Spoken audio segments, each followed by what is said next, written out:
기압 한번 볼게요. 기압은 이제 공기 압력을 말하는데요. 압력이라는 거는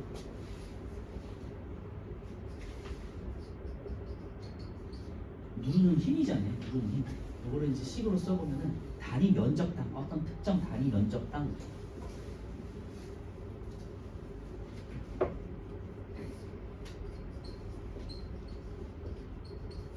누르는 힘이에요. 그래서 접촉면을 누르는 힘이라고 할 수 있고요.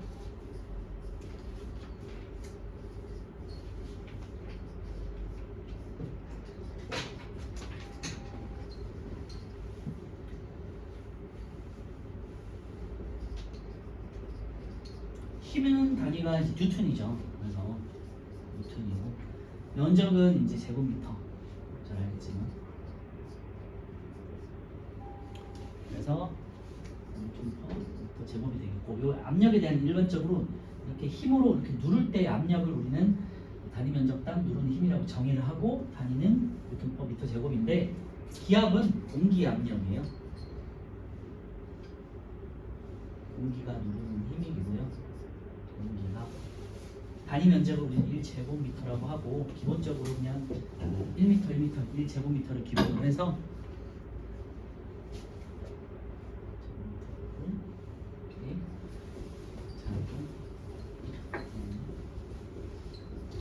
힘이라고 정의를 해요. 그래서 단위 면적당 공기가 누르는 힘이라고 이제 정의할 수 있고요.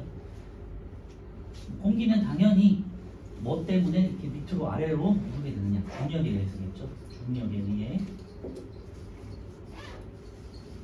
수직으로 보이진 않지만 공기 입자들도 다 질량을 가지고 있기 때문에 중력에 의해서 수직으로 잡아당기게 돼요. 그죠? 수직으로 이렇게 누르는 힘이다라고 생각하시면 돼요. 그래서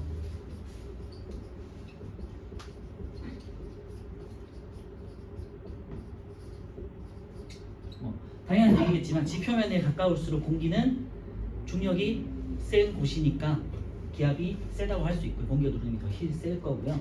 그리고 지표면에서 위로 높이 올라갈수록 중력이 약해지니까 공기가 누르는 힘도 약해지겠죠. 그래서 기압이 약해진다. 표를 쓸 수 있고요. 지표면에 있는 우리는 인간을 기준으로 하다 보니까 과학은 지표면에 있는 기압을 우리는 1기압이라고 정의를 해요.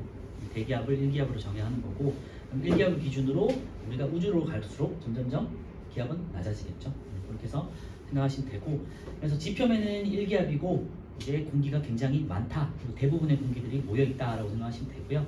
지표면은 지금 대기권이 0에서 지표면을 기준으로 1000km까지가 대기권인데, 당연히 우주로 가까이 갈수록 공기가 희박해지겠죠. 공기가 희박하다는 건 양쪽으로 생각하면 돼요. 공기 입자들이 적기 때문에 당연히 공기가 적으니까 예를 들면 산소도 적고 질소도 적고 그런 식으로 생각하시면 돼요. 근데 희박하다. 그래서 기압이 낮아진다. 생각하시면 돼요. 양적으로 생각하라는 거죠. 그래서 기압이란 건요, 공기가 단위 넓이에 작용하는 힘이고 높이에만 영향을 받는다. 이거 체크해 주시고요. 두 번째 이제 기압에 작용돼 있는데요. 기압은 모든 방향으로 동일하게 작용한다. 거기다가 밑줄에 놓으시고, 마치 이제 수직으로 작용한다고 생각하니까 그냥 위에서만 작용할 거라고 생각하지만요. 우리 주변에 다 공기가 둘러싸고 있잖아요. 사람을 기준으로 했을 때 위, 아래, 앞뒤 전부 다 공기가 다 둘러싸고 있기 때문에 똑같이 영향을 줘요. 그렇죠? 그래서 모든 방향으로 동일하게 작용한다. 되는데 그 예를 이제 밑에 보시면 책이 있으니까, 물을 담은 유리컵을 종이로 덮고 거꾸로 뒤집어도 물이 쏟아지지 않는다. 되는데 요거 해봤을 수도 있고요. 이제 과학 실험 같은 거 해봤을 수도 있는데, 물이 가득 든 유리잔 같은 데다가 종이를 딱 넣고 덮고 공기가 새지 않게 딱 덮은 다음에 이렇게 딱 뒤집어요. 그러면은 이렇게 종이가 우리 생각으로는 물이 이제 무거우니까 밀어낼 것 같잖아요. 그런데 딱 붙어서 공기가 새지 않도록만 하면 딱 붙어 있어요. 그게 그 이유는 밑에서 공기가 떠받치고 있기 때문이라고 이제 할 수 있거든요. 그래서 오른쪽에 그림도 나와 있죠. 화살표 방향을 보시면 밑에서도 이제 밑에서 위쪽으로 이렇게 떠받치고 있는 거 잘 볼 수 있고요. 두 번째 이제 신문지를 펼쳐서 자로 빠르게 들어올리면 잘 올라오지 않는다 되는데요. 신문지 같은 거 요즘엔 잘 보지 않으니까 모를 수도 있는데, 가벼운 넓은 종이를 펴놓고 자로 딱 해보면 생각보다 무겁게 잘 안 올라가는 거를 경험할 수 있거든요. 집에서 한번 해보시고 그런 경우 생각보다 공기가 무겁구나 라는 걸 알 수 있고요. 그다음 페트병에 뜨거운 물을 조금 넣고 뚜껑을 닫아서 얼음물에 넣으면 페트병이 찌그러진다 되는데 세수병 같은 거 집에서 이렇게 가만히 놔뒀는데 갑자기 뭐 찌그러지거나 갑자기 펴지거나 하는 거 경험해 본 적 있을 거예요, 그죠? 그런 게 다 이제 공기에 대한 압력 때문이거든요. 한번 해보세요. 따뜻한 물을 이제 페트병에 넣고 얼음물에 넣어보세요. 그러면은 쪼그라들어요. 공기가 이제 수축되면서 한번 집에서 한번 해보시고요. 기압이 모든 방향으로 작용하는 예가 된다라는 거 한번만 체크해 주세요. 세 번째 이제 기압의 측정인데요. 이탈리아 이제 과학자인 토리첼리가 이제 최초로 측정하였고요. 실험 과정 보시면요, 수은 우리가 기본적으로는 물을 생각할 수 있는데 물보다는 수은을 생각했고요. 수은에다가 동그라미 쳐놓으시고 수은을 물 대신에 사용한 이유는 있어요. 이제 아래쪽에서 이제 설명을 해드릴게요. 수은을 가득 채운 길이 1m의 유리관을 수은이 담긴 그릇에 거꾸로 세웠다 돼 있죠. 그래서 밑에 그림 보시면 수은이 가득 차 있고 거기다가 1m 유리관을 이제 세웠어요. 그러면은 이제 가득 채우고 뒤집었기 때문에 어느 정도까지 높이가 쭉 올라가겠죠, 그죠? 그래서 유리관 속의 그러니까 1m 유리관이에요. 1m 유리관 속의 수은이 내려오다가 수은면으로부터 76cm 돼 있는데 거기다가 이제 동그라미 쳐놓고요.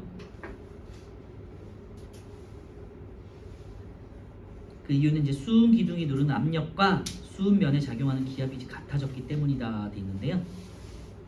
책에도 그림으로 잘 설명이 돼 있지만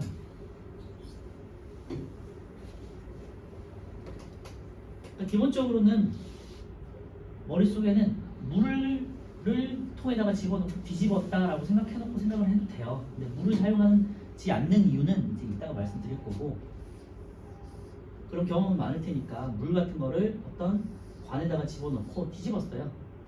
그러면은 어느 정도 내려올 거 아니에요, 그죠? 꽉 차 있었어, 또 뒤집었으니까 어느 정도 내려올 거는.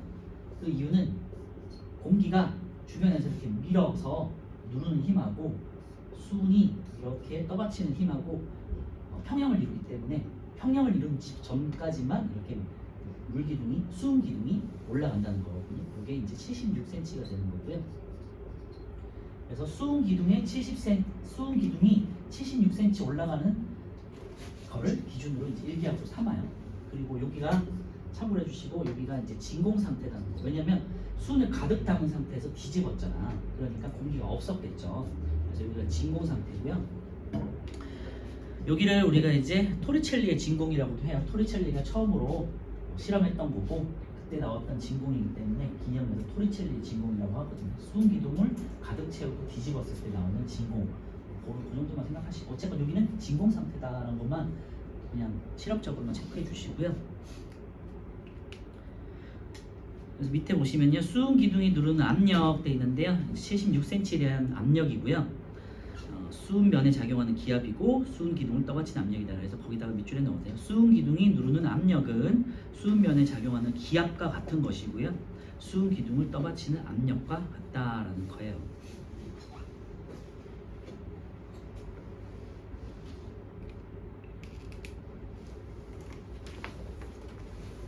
그래서 수은 기둥이 누르는 압력 같은 경우는 여기가 되겠고요. 여기가 이렇게 누르겠죠.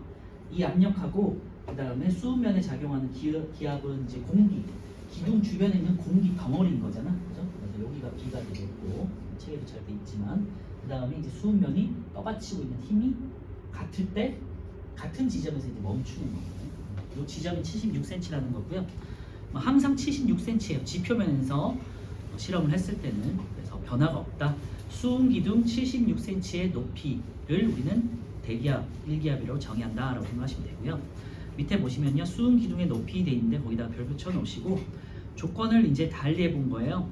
기둥의 두께를 달리해 보거나 기둥을 비스듬하게 세우거나 했을 때 상관없이 두께랑 그 다음에 비슷한 정도, 비스듬한 정도를 상관없이 항상 높이는 76cm더라라는 거고요. 그래서 유리관의 굵기를 다르게 하거나 유리관을 기울여도 수은 기둥의 높이는 항상 76cm로 같다고요. 알겠죠? 왜냐하면 주변에서 이렇게 누르는 힘이잖아요. 주변에서 기둥을 주변 중심으로 누르는 힘이니까, 그죠? 이 누르는 힘이 변하지 않는 한은 두께가 상관없다는 거죠. 생각해 주시면 되고, 밑에 보시면요, 기압이 높아지면 수은 기둥의 높이가 높아지고 기압이 낮아지면 수은 기둥의 높이가 낮아진다 돼 있는데요. 뭐 이거 당연한 거겠죠. 기압이 높아요. 기압이 높다는 거는 주변에서 이렇게 누르는 힘이 센 거잖아. 이렇게 눌러줘. 그럼 얘는 더 올라가겠죠. 그죠? 근데 얘가 누르는 힘이 약해. 그럼 얘가 덜 올라가겠죠. 그죠? 그래서 기압이 높다는 거는 높다. 그러면 더 올라간다. 그죠? 누르는 힘이 더 세니까. 그냥 물을 한번 생각해 보시면 누르니까 더 올라가겠죠. 덜 누르면은 얘가 조금 더 내려오겠죠. 그렇게 생각해 주시면 되고요. 그 말은 그러면은 기압이 높다는 거는 지표면에 올라올수록 이 기둥은 76cm를 이루는 거고, 그 다음에 기압이 낮다. 기압이 낮다는 거는 높이 올라갈수록, 높이 올라갈수록 기압이 낮으니까 그럼 어떻게 되겠니? 이 기둥 높이가 수은 기둥 76cm보다 낮겠죠. 그렇게 생각해 주시면 돼요. 이거를 저리 가져갈까?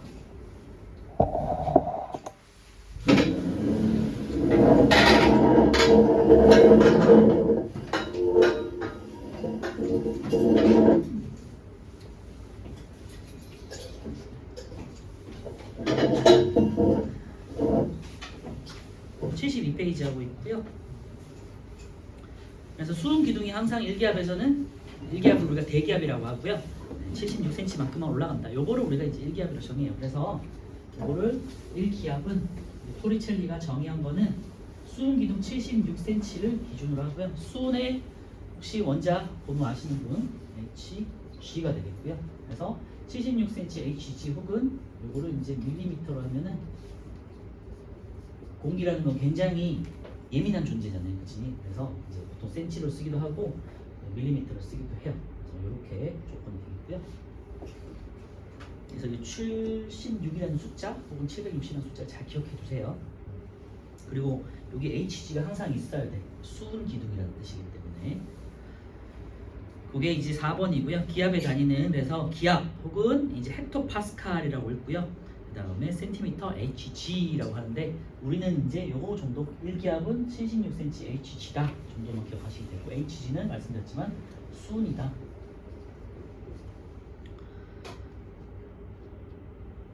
그리고 보시면요 밑에 1기압의 크기 아래쪽에 보면요 물기둥 약 10m의 압력과 같다고 되어 있잖아요.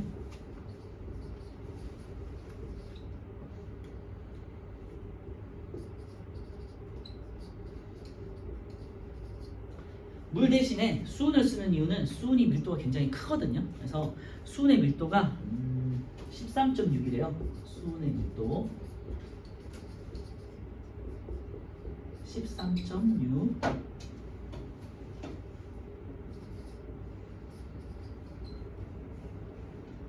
물의 밀도는 우리가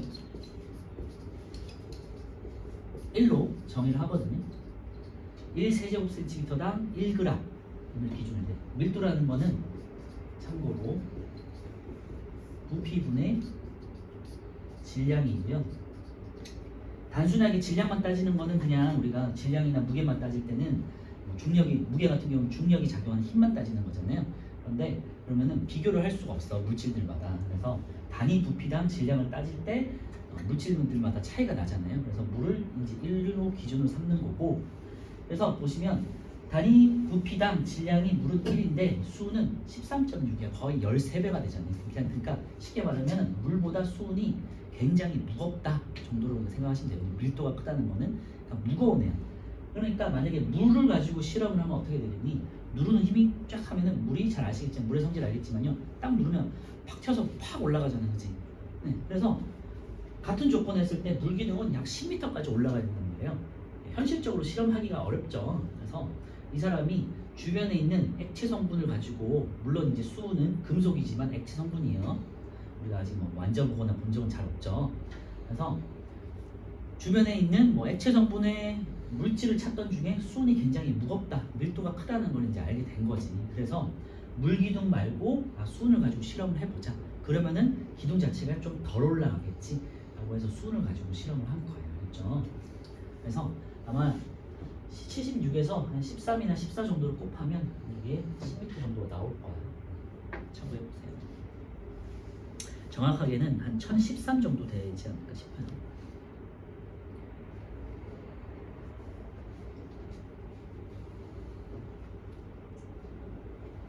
그래서 수은을 사용한 이유는 물은 굉장히 큰 양이 필요하지만 수은은 적은 양으로 76cm라는 요 정도밖에 안 돼요.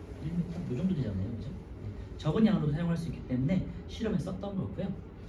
그래서 일기압은 76cm, 수은 기둥의 높이를 기준으로 한다. 이거 굉장히 중요하니까 참고해 주세요.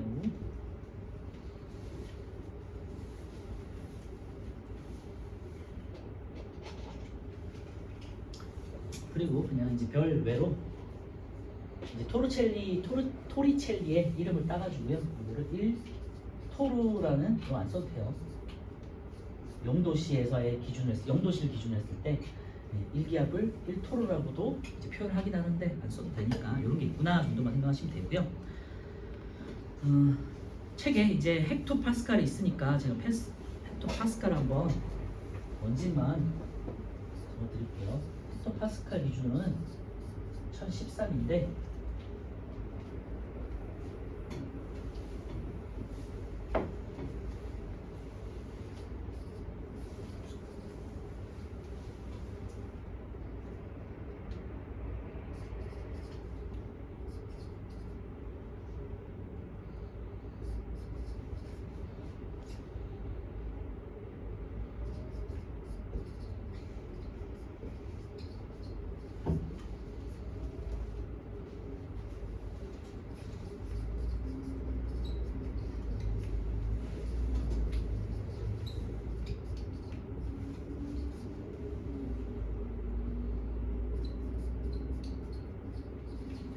파스칼이라고 과학자가 또 있어요.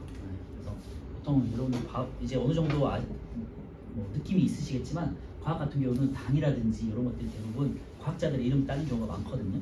파스칼이라는 이름을 따는 경우고, 1파스칼은 1제곱미터 넓이에 1톤의 힘이 작용할 때 압력을 이제 계산을 한 거야. 계산을 한 거고요. 이 헥토라는 건요, 이것도 단인데 이게 100을 말해요. 그래서 100을 줄이면 이제 1헥토라고 하거든요. 어쨌건 어려우니까 여러분 넘어가도 되고, 어쨌건 요런 단위가 있구나 정도만 어느 정도 생각하시고, 요거는 그냥 1013 정도 되구나 이렇게 다 계산한 거예요. 힘하고 넓이를 이렇게 단위로 환산해가지고 계산했더니 1013 정도 나오더라. 근데 요거는 우리가 이제 다루진 않으니까 몰라도 되고, 요런 단위가 있구나 정도만 생각하시면 되고요. 요것만 기억하자고 그랬죠. 수은 기둥 76cm 혹은 밀리로 했을 때는 760mm 알겠지?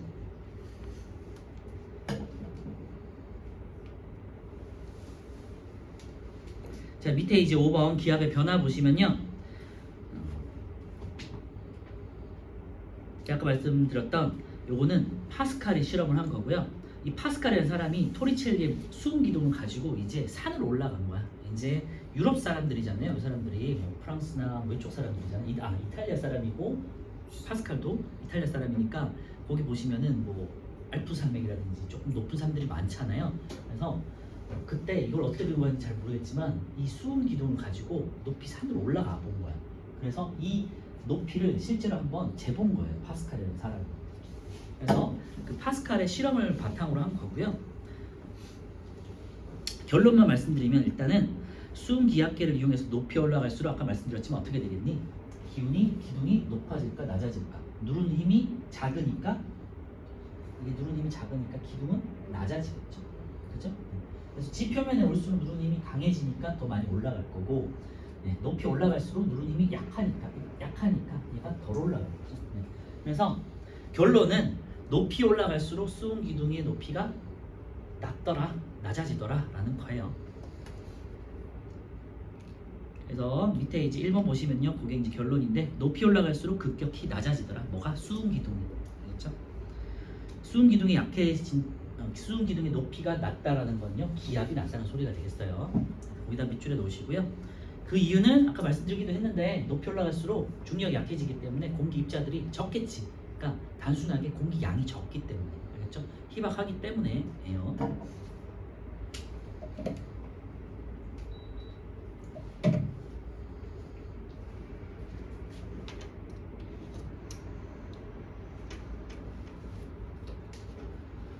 자, 두 번째, 이제 특정 장소와 시간에 따라 달라진다 했는데, 뭐 똑같은 얘기일 수도 있는데요. 특정 장소라는 거는 이제 뭐 높이에 따라서, 그죠? 지표면의 높이에 따라서, 높낮이에 따라서 높이 올라갈수록 기압이 낮으니까 수은 기둥도 낮아지고, 이제 낮은 곳에 가면은 지표면에 가까울수록 점점점 지구 중심에 가까우니까 기압도 커지겠죠. 그러면 수기능도 높아지고 당연히 장소에 따라 달라지고요. 시간도 마찬가지인데요. 시간이라는 건 그냥 생각해 보시면 공기라는 거는 흐름이니까 계속해서 흐를 거 아니에요. 예를 들면 특정 지점에 어떤 곳에 공기가 막혀가지고 굉장히 공기가 막 쌓였어. 예를 들면 그러면 그 지점은 기압이 되게 높아지겠지. 그러면은 시간에 따라서 공기 기둥을 누르니까 공기는 더 올라가겠죠. 그런데 막 환기를 계속 시켜 공기가 잘 순환이 돼. 그 지역은 예를 들면은 공기가 조금 뭐 희박하다는 표현 좀 그렇지만 공기가 쌓였다기보다는 좀 많이 그냥 어느 정도 빠졌다 그러면은 덜 누르겠지. 그러면은 공기 기둥도 낮아지겠죠. 그렇게 해서 당연한 얘기지만 측정 장소와 시간에 따라 달라질 수 있어요. 왜냐하면 공기는 흐름이기 때문에, 그죠? 공기가 많이 쌓여 있다 그러면은 더 많이 누를 것이고 희박하다 그러면은 덜 누른다라고 생각하시면 돼요. 그래서 밑에 이제 이거를 그래프를 한번 보시면요, 그래프 잘 보셔야 되는데 우리가 밀도가 되겠고 공기 밀도가 되겠고, 공기 밀도라는 건 공기가 얼마나 많으냐, 단위 면적당 단위 부피당 공기가 얼마나 많으냐를 말하는 거고요. 부피. 그래서 이거는 안 보고도 뭐 그려볼 수 있어야 돼요. 예를 들면은 높이 올라갈수록 공기 밀도는 어떻게 된다? 낮아진다는 거잖아요. 그죠? 그러니까 이렇게 반비례하는 그래프를 그릴 수 있어야겠죠. 그치? 그래서 안 보고도 한번 스스로 그릴 수 있어야 되고요. 그래서 요거랑 오른쪽에 있는 높이에 따른 기압 변화를 비교해 봤더니 똑같이 높이에 따른 기압 변화를 또 재봤어요. 근데 마찬가지로 기압도 이렇게 떨어진다. 그죠? 그러니까 공기 밀도와 기압 변화는 큰 영향이 있구나. 공기가 많으면 기압이 큰 것이고 공기가 적으면 기압이 낮다라고 해석할 수 있다. 이렇게 알죠?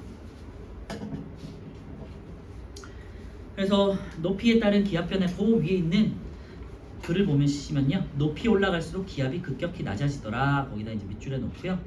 그래서 결론은 고지대는 저지대보다 기압이 낮다. 그러니까 수기둥의 높이가 낮더라. 그죠? 한마디로 정리하면 높이 올라갈수록 기압은 낮아지고 지표면에 가까울수록 기압은 커진다. 알겠죠? 그게 이제 기준이고, 자 오른쪽에 1, 2, 3, 4, 5번 한번 풀어볼게요.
자 1번부터 볼게요. 뭐 기압은 모든 방향으로 작용한다고 할까요? 공기는 우리 주변을 다 둘러싸고 있잖아요. 그러니까 공기는 모든 방향에서 작용하고 있어요. 요거 좀 다른 얘기겠지만 만약에 공기가 만약에 모든 방향으로 작용하지 않는다고 생각해 보세요. 그러면 만약에 위에서만 누른다고 생각해 봐. 그럼 우리 몸은 어떻게 됐을까? 지나가죠 이렇게. 그럼 이거 쭈그러들겠지. 그럼 옆으로 퍼지겠지. 근데 우리 몸이 항상 우리 인간을 봤을 때 이렇게 길쭉하게 서 있잖아요, 그죠? 좌우에서 앞뒤에서 눌러주니까, 그치?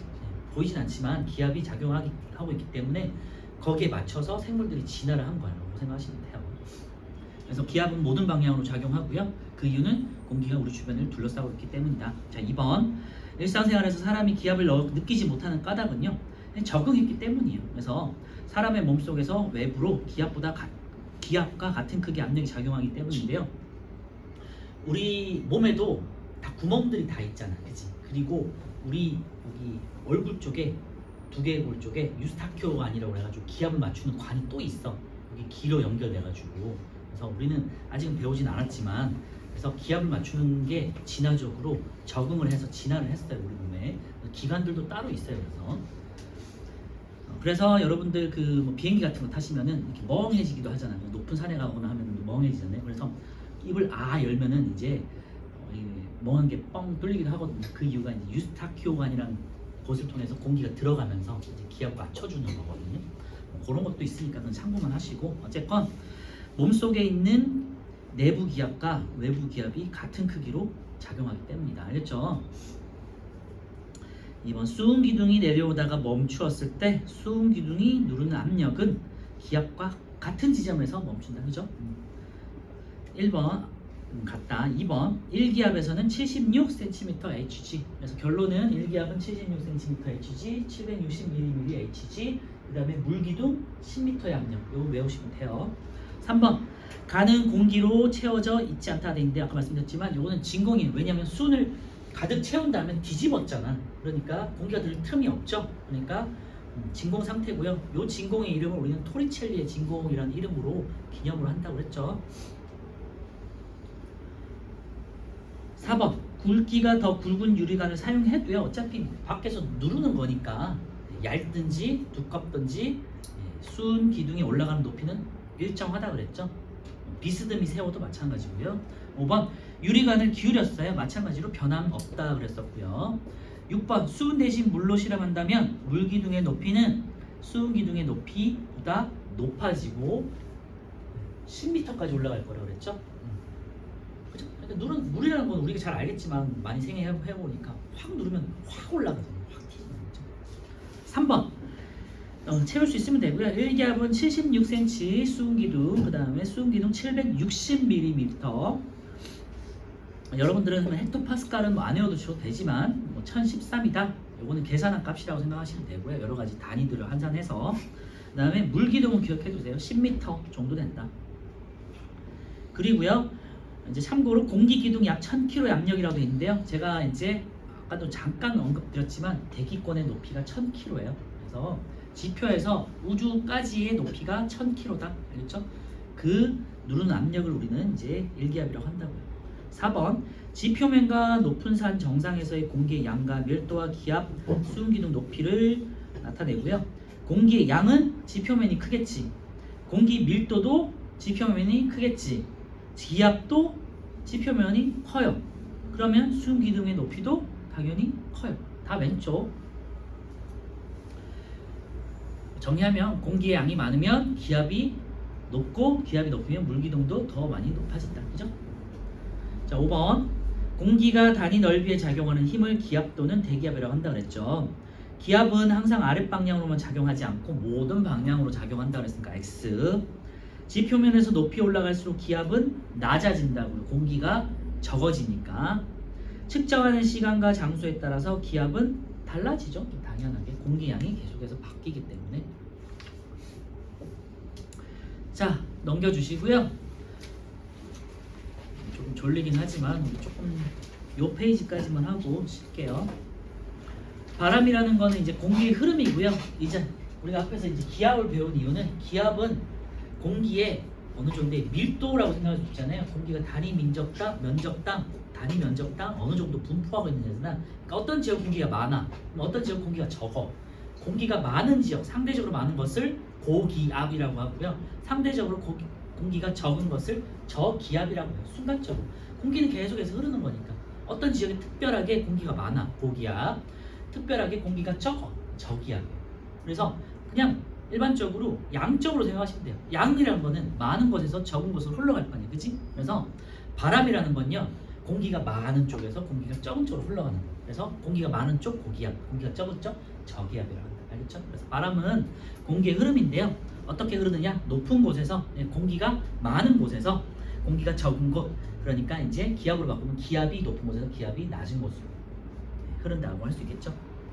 그리고 수평 방향으로 흐른다, 뭐 당연한 거고요. 어쨌건 공기의 흐름이다 정도만 기억해 두시고, 공기가 많은 곳에서 적은 곳. 그래서 고기압에서 이제 저기압으로 공기가 이제 흐르는데 바람이고요.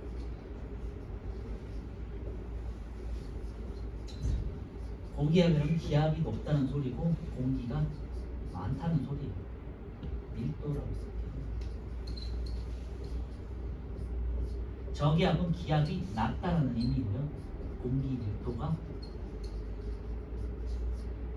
적다는 의미고요. 앞으로는 이제 여러분들 날씨 같은 거 많이 보잖아요. 날씨 같은 거 방송에서나 유튜브나 보잖아요. 아니면 신문 같은 데서 볼 텐데 이제 자주 접하게 된 단어죠. 많이 접해봤을 거예요. 고기압 저기압 많이 들어봤을 텐데 그거에 대해서 한번 배워볼 거예요. 자, 바람이 부는 원리에 대한데요. 거기다 이제 별표 쳐놓고요. 바람이 부는 원리는 당연하게 공기의 흐름이고 고기압에서 저기압으로 흐른다는데 그걸 한번 정리해 볼게요.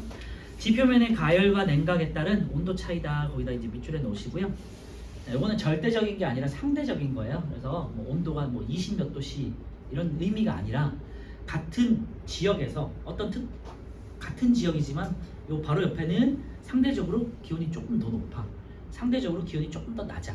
요때 발생하는 기온 차이로 공기가 순환을 할 거거든요. 이 공기의 순환을 우리는 대류라고 하는 거지. 기억나니? 따뜻해진 공기는 위로 상승하고 차가운 공기는 밀도가 커지니까 하강해. 그러면서 공기가 이렇게 순환할 거야. 그지? 그래서 공기 대류 때문에 생기는 현상이고요. 자, 1번 지표면에 가열과 냉각 돼 있는데 볼게요. 어떤 조건을 우리가 고기압이라고 하는지 한번 봅시다.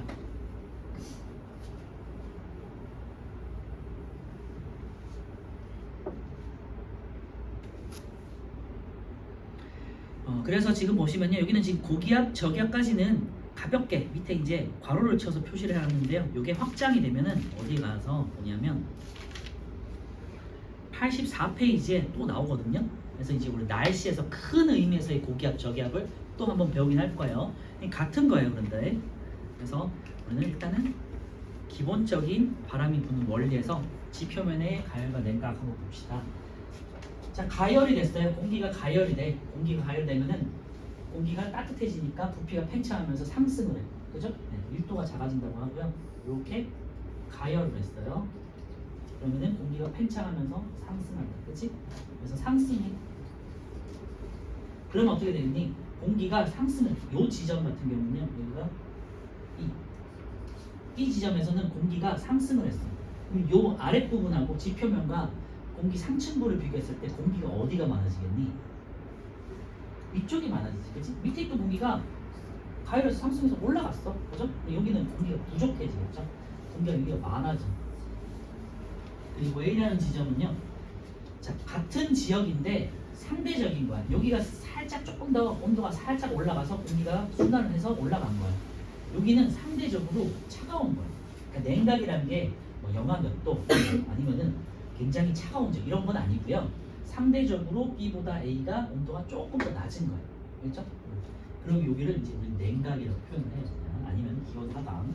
그러면요, 이 지역은 위층 공기보다 지표면에 있는 공기가 더 차가우니까 여기가 밀도가 더 큰 거라고 할 수 있죠. 그러니까 공기가 이렇게 내려오겠지.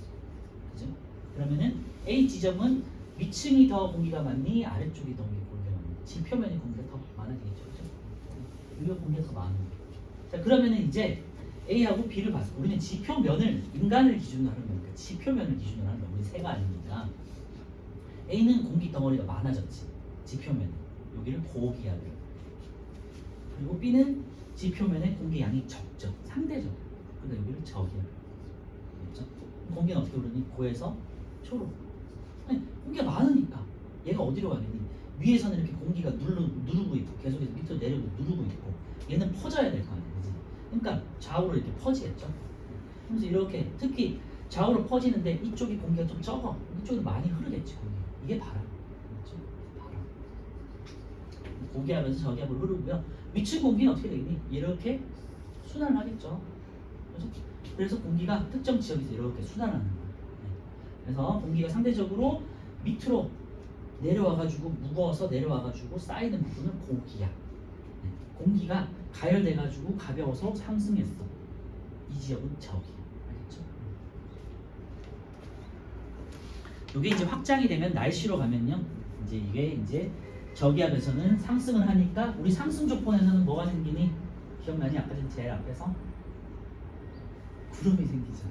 구름이 생기면 비가 오겠지. 그래서 저기압 조건에서는 날씨가 흐려. 구름이 생기고 비가 오게 되고, 고기압 조건에서는 공기가 많은 공기들이 지표면으로 계속해서 눌러. 그러니까 상승 조건이 아니라 하강 조건이죠. 그러면 어떻게 되겠니? 수증기가 생길 여력이 부족하겠지. 적어지겠지. 그치? 날씨가 맑아지겠지. 고기압에서는 대체로 맑고, 저기압에서는 이제 흐린 거를 나중에 이제 뒤에서 배울게요. 네, 여기 이제 기본이니까 요거를 기준으로 해서 밑에 보시면 이제 해류풍과 계절풍을 배울 건데요. 요거 제가 어디서 또 언급했었냐면, 열과 비열할 때 비열에 따른 이제 공기의 흐름을 이제 설명하면서 육풍에 대해서 육풍, 해풍 했었어. 기억나는지 모르겠지만 똑같은 내용이거든요. 여기에 이제 비열을 포함해서 그다음에 공기의 순환까지 넣어가지고 해류풍을 설명을 해요. 자, 어쨌건 요거는 스스로 한번 머릿속에서도 생각을 하면서 그려볼 수 있어야 돼요. 그려보면 충분히 정리가 돼요. 그죠? 그래서 다시 말씀드리지만 요거부터 한번 생각해보세요. 가열됐을 때 공기가 어떻게 돼? 상승한다. 그지? 그럼 바로 옆에 있는 지역은 하강하겠지. 아, 공기가 상승하겠지. 그래서 고기압, 저기압을 찾을 때는 공기가 어디가 많은가, 어디가 적은가를 찾아보는 거예요. 책을 한번 보면요. 지표면이 냉각된 A 지점 볼게요. A는 냉각이 됐어. 그러니까 차가워졌죠. 그러니까 공기가 하강하겠지. 공기의 하강 동그라미 쳐놓고요. 하강한 지역에서는 지표면 부분에 공기가 쌓이겠지. 여기 이제 공기가 밀도가 커지는 거고요. 그러니까 공기가 모여드니까 고기압. 거기다가 동그라미 쳐놓고요. 30에서 이제 공기가 이렇게 또 쌓이면서 공기가 많아진다. 고기압. 그 B 지점은요. 가열됐죠. 가열에다가 이제 밑줄 쳐놓고, 그러면 공기가 상승한다 그랬죠. 공기가 상승하는 이유는 다시 말씀드리지만 기온이 올라가면은 공기가 팽창하고, 팽창하면은 부피가 커지니까 밀도가 작아져서 가벼워지니까 올라가요. 알겠죠? 그래서 공기가 상승했어요. 그러면 밑에 보시면요. 주변에 있는 공기가 이제 빠져나가겠지. 위로 이제 쭉 해서 모여들면서 이렇게 빠져나가겠죠. 그죠? 이렇게 빠져나가.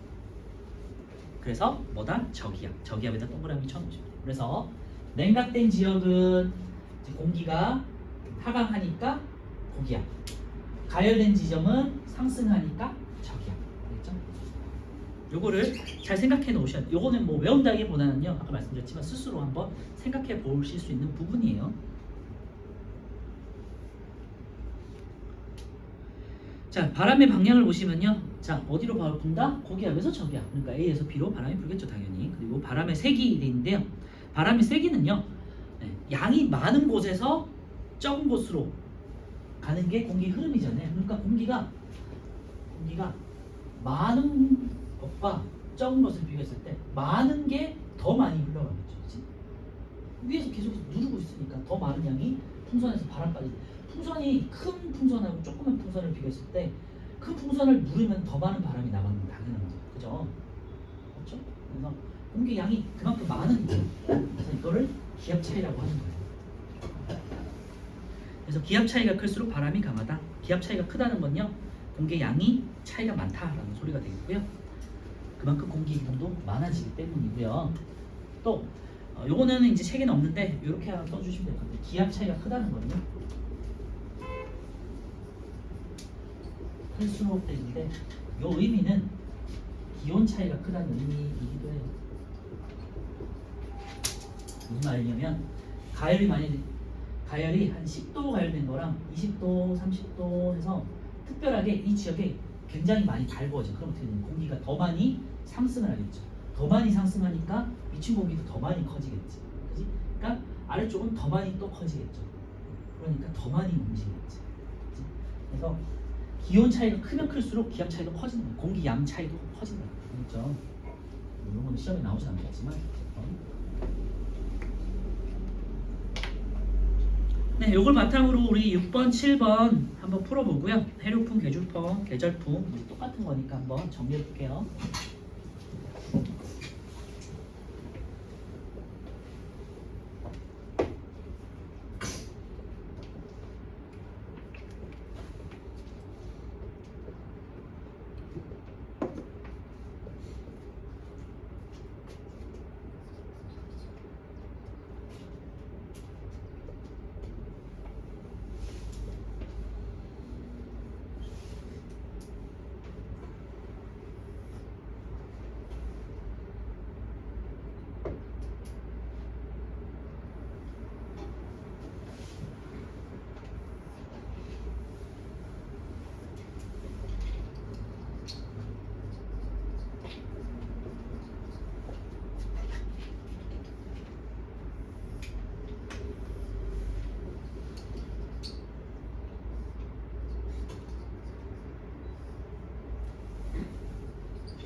자, 6번 지표면이 가열되는 곳에서는 기압이 주변보다 낮아지고요. 지표면이 냉각되는 곳에서는 기압이 주변보다 높아진다. 네. 공기는 기압이 높은 곳에서 낮은 곳으로 이동하여서 바람이 분다. 자, 기압이 높다 낮다 그러면 되게 헷갈리잖아요, 그지? 그러니까 공기가 맞다 적다로 생각해 놓으시면 조금 더 이해하기 편할 거예요. 7번 A와 B 중 지표면이 가열된 곳인데요. 상승 조건을 찾으시면 돼요. A가 되겠고요. A와 B 중 기압이 높은 곳인데요. 하강 조건을 찾아야겠지. 그래서 B가 되겠고요. 바람이 부는 곳은 B에서 A 쪽으로, 그지? 자, 이번에는 해류풍하고 계절풍까지만 보고 이제 칠 건데요. 똑같아요. 원리는 똑같고 이제 우리 비열에서 했던 거랑 이제 잘 생각해 보세요.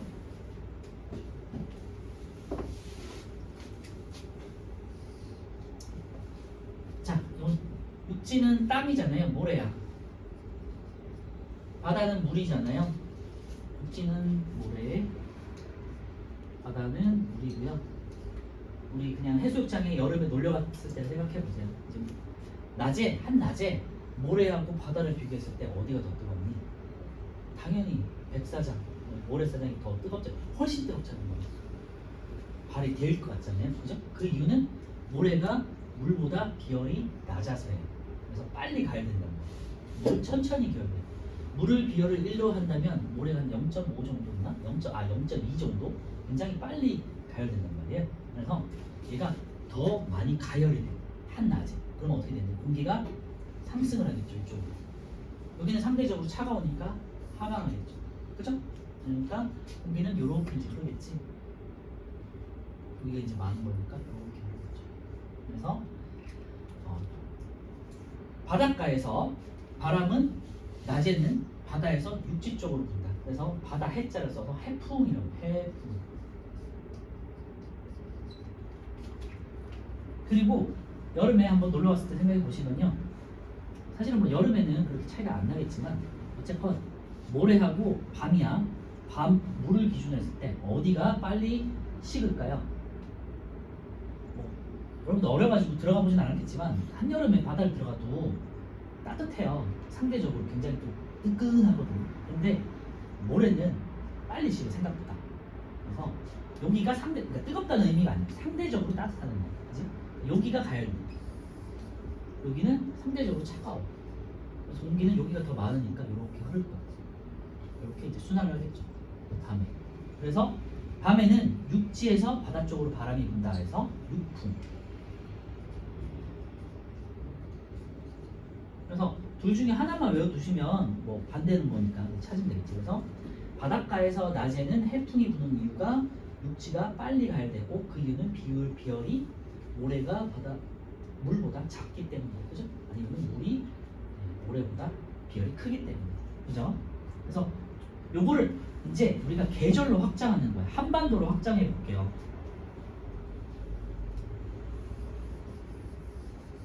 그림은 무시하시고. 그래서 있는데 여기는 여름이에요. 낮을 확장한 게 여름이에요. 그리고 밤을 확장한 게 겨울이에요. 그래서 바람이 어떻게 불까를 생각해 보세요. 여기는 이제 바다야, 그죠? 물론 이제 여기도 바다는 있지만 서해도 있지만 이제 넓은 태평양을 기준으로 하는 거야. 여기도 바다야. 여기는 이제 중국 대륙 쪽이죠. 대륙이야. 육지다, 육지. 자, 상대적인 거예요. 여름에는 어디가 더 뜨겁다? 육지 쪽이 더 뜨겁다, 그죠? 이렇게 이렇게 상승하겠지. 여기는 하강하겠지. 이렇게 바람이 불겠죠. 자, 어디에서 어디로 부른다? 바다에서 태평양 쪽에서 육지 쪽으로 대륙 쪽으로 바람이 불죠. 이 방향이 어떻게 되냐면 다 알겠지만 동서 물론 이제 원래는 북남 동서가 맞아요. 어쨌건 동남쪽에서 불죠. 그죠? 그런데 제가 말씀드렸지만 북남이 먼저야. 북남이 동서보다 먼저야. 그래서 남동풍이 불어요. 알겠죠? 여기는 여름에는 남동풍이 부는데 계절마다 바뀌는 바람이라고 해서 남동계절풍이라고 해요. 그래서 여름에는 우리나라 같은 경우 한반도를 기준으로 했을 때 뭐 우리나라 사는 곳을 기준으로 하는 거지, 과학은. 그렇지? 그래서 바다 쪽에서 시원한 바람이 이렇게 부는 거예요. 그렇죠? 약간 그러니까 습한 바람이죠, 정확하게. 수증기를 머금고 있는 거니까. 반대로 겨울에는요, 이제 바다와 대륙을 기준으로 했을 때 바다가 상대적으로 따뜻하잖아요, 그죠? 그래서 겨울에는 동해안을 가도 조금 약간 따뜻함을 느낄 수 있고요. 뭐 예를 들면 강원도에 뭐 예를 들면 산 같은 데 가면 아니면은 북한을 생각해봐, 굉장히 추울 거 아니야, 그치? 그래서 여기가 가열하고요, 여기는 이제 하강으로. 그러니까 어떻게 되니? 바람이 이렇게 불렸죠. 그래서 방위가 북서쪽이잖아요, 그치? 북서쪽이잖아, 북서쪽이잖아. 그래서 겨울에는 북서 계절풍.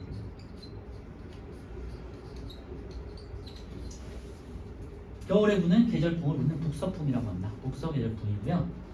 그래서 이제 대륙에 있는 차갑고 건조한 바람이 이렇게 불잖아. 그래서 겨울에는 매서운 추위가 온다라고 해석을 하는 거죠. 알겠죠? 그래서 지금 이게 지금 뭐 따로따로 외운다기보다는요, 요 포맷을 하나 외워놓으시면, 그지? 해류풍을 확장한 거잖아. 그래서 그대로 낮은 여름으로, 밤은 겨울로 이렇게 매칭만 하면 쉽게 이해할 수 있는 부분이죠, 그죠? 그래서 이런 식으로 해야 외우는 걸 줄일 수 있지. 과학은 너무 외울 게 많다 보니까 하나하나 다 외우려면 헷갈려요. 오른쪽에 우리 8번, 9번, 10번 한번 풀어볼게요.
자, 8번 해류풍과 계절풍은 육지와 바다의 가열과 냉각 차이로 발생하는 기압 차이 때문이고요. 그러니까 기압 차이라는 건 결국에는 아까 말씀드렸지만 기온 차이 때문에 생기는 거다. 그리고 기온 차이가 클수록 기압 차이도 크다. 9번 바람의 방향은 이제 지금 바람이 육풍을 불고 있어요, 그죠? 육풍이라는 건 아까 말씀드렸지만 밤이야, 그지? 그래서 육지에서 바다 쪽으로 화살표를 하시고요. 바람의 이름을 육풍, 바람이 부는 때를 밤, 기온은 어디가 높다? 바다가 높다. 그죠? 비열 차이 때문에 기압은 육지가 더 높다. 고기압, 저기압. 10번 가와 나에서 부는 계절풍의 이름 되는데요. 가를 보시면 바다 쪽에서 바람이 부네, 여름이고요. 나는 대륙 쪽에서, 중국 쪽에서 바람이 부네, 겨울이 되겠죠. 그래서 가는 남동 계절풍, 나는 북서 계절풍. 2번 A와 B 중에서 기압이 더 높은 것 돼 있는데요. A와 B 중에서는 B가 더 높겠죠. 바람이 시작되는 점이니까. C와 D 중에서는 C가 더 고기압인 거죠. 바람이 시작되는 곳이니까. 가와 나의 계절 돼 있는데요. 가는 여름, 나가는 여름 되겠고요. 다시 왼쪽에 와가지고요. 74페이지 한번 쭉 한번 표만 보고 이제 끝낼게요. 자, 해풍 보시면요. 해풍과 육풍 보시면 낮에는 육지가 바다보다 빨리 가열되고 밤에는 육지가 바다보다 빨리 냉각된다 돼 있죠. 제가 아까 설명드렸었고 쭉 뭐 보시면 되겠죠. 자, 계절풍 넘어갈게요. 대륙과 해양 사이에서 1년을 주기로 한다. 거기다 이제 밑줄에 놓고요. 뭐 여름, 겨울 당연히 이제 1년을 주기로 하는 거잖아요, 그지? 그래서 계절풍이라고 한다는 거고요. 남동 계절풍과 이제 북서 계절풍 밑에 보시면 여름철에는 대륙이 해양보다 빨리 가열, 겨울철에는 대륙이 해양보다 빨리 냉각. 거기다 이제 밑줄에 넣으시면 될 것 같고요.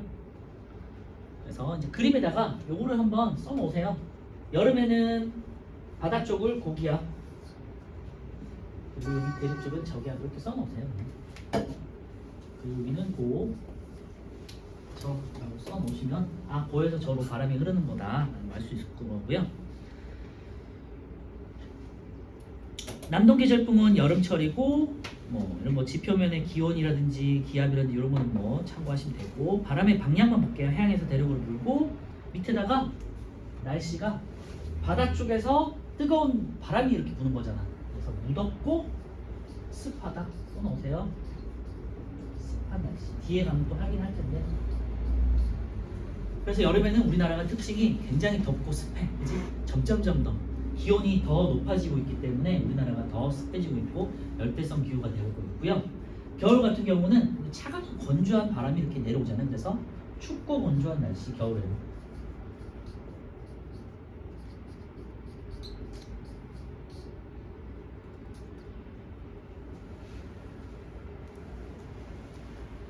자, 오른쪽에 플러스 강의에서 2번 한번 보면 육지와 바다의 온도 차이가 나는 까다 돼 있는데요. 비열 차이 때문에 했었죠. 육지가 바다보다 연료량 되는데 여기 비열이에요. 비열이 작기 때문이고요. 연료량이 작은 육지 쪽이 낮에는 바다 쪽보다 빨리 가열되고 밤에는 더 빨리 냉각되기 때문이다. 밑에 3번에 해류풍과 계절풍 비교가 있고요. 해류풍, 계절풍에서 해류풍은 하루를 주기로 한다. 계절풍은 1년을 주기로 한다. 그랬죠? 네, 좀 쉬었다가 7분 정도 쉬었다가 진행할게요.